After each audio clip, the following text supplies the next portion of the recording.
পালবে বলে জানিয়েছেন সড়ক পরিবহন ও সেতুমন্ত্রী ওবায়দুল কাদের। তবে মহাসড়কে এসব বাহন চলাচল করতে পারবে না। রিকশা চালক ও মালিকদের দুদিনের আন্দোলনে ভাঙচুর ও সড়ক অবরোধের পর এই সিদ্ধান্ত আসে। এতে কৃতজ্ঞতা জানিয়ে সড়ক রাজপথ ছেড়েছেন রিকশা চালক ও মালিকরা। গেল বুধবার এক বৈঠক শেষে জানানো হয় সড়কে ব্যাটারি চালিত অবৈধ রিকশা চলাচল করতে দেওয়া হবে না। শুধু নিষেধাজ্ঞা আরোপ নয়, এগুলো চলতে যাতে না পারে সে ব্যবস্থা। এমন সিদ্ধান্তের পর রবিবার মিরপুর এলাকায় বন্ধ করে দেওয়া হয় ব্যাটারি চালিত রিকশা। প্রতিবাদে মিরপুর সহ আশপাশে নামে চালক ও মালিকরা। পুলিশ বক্স সহ বিভিন্ন যানবাহনের ভাঙচুর ও অগ্নিসংযোগ করা হয়। এরই ধারাবাহিকতায় সোমবার আবারও রাজধানীর বিভিন্ন পয়েন্টে নামে চালক মালিকরা। আমাদেরকে সে একটা কর্মস্থলের ব্যবস্থা করে দেয়। অনুরোধ যেন আমাদেরকে অটোরিকশাগুলা গলিতে গলিতে চালানোর অনুমতি দেয়। থমথমে পরিস্থিতির মধ্যেই দুপুরে আসে ঘোষণা। সড়ক পরিবহন ও সেতুমন্ত্রী জানান, রাজধানীতে আপাতত বন্ধ হচ্ছে না ব্যাটারি চালিত রিকশা। সিটি এলাকা ব্যাটারি চালিত গাড়ি বন্ধের যে নির্দেশ সেটা পরিবর্তন করে চালু রাখা তিনি নির্দেশ। তবে মহাসড়কগুলোতে চলাচল বন্ধ থাকবে এসব যানবাহন। ঘোষণার পর আন্দোলন বন্ধের পাশাপাশি কৃতজ্ঞতা জানান আন্দোলনকারীরা। ইনশাআল্লাহ আমি আল্লাহর কাছে দোয়া করি, আল্লাহ তাকে হায়াত দরাজ করুন, দেশ সুন্দরভাবে পরিচালনা করুন। সরকার অনুমতি দিয়েছে, তাদের জন্য আমাদের জন্য ভালো, গরিবের জন্য ভালো। অনেক ধন্যবাদ সরকার আমাদের এই দেওয়ার জন্য, প্রস্তাব দেওয়ার জন্য আমরা অনেক খুশি। এর চেয়ে খুশি আর পৃথিবীতে কিচ্ছু নাই।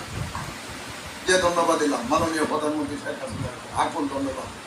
এদিকে রবিবারের হামলা ভাঙচুরের ঘটনায় 4 মামলা হয়েছে, গ্রেফতার হয়েছেন 42 জন।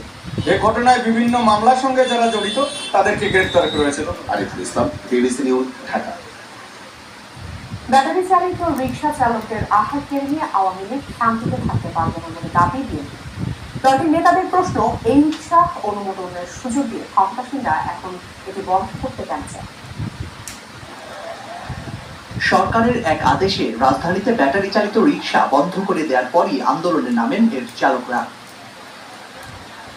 সরকারের এই সিদ্ধান্তের সমালোচনা করেছে বিএনপি। জাতীয় প্রেস ক্লাবের সামনে চা শ্রমিকদের দাবি দেওয়া নিয়ে মানববন্ধনে বিএনপি নেতা রিজভী ব্যাটারি চালিত রিকশার অনুমতি নিয়েও প্রশ্ন তোলেন। আমি ওবায়দুল কাদের সাহেবকে বলি,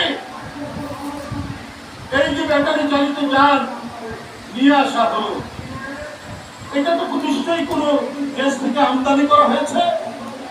তবে এই আমদানি করার সুযোগ, লাইসেন্স কে দিল? তারা কোটি কোটি টাকা ইনকাম করলো ব্যাটারি চালিত যান দিয়ে।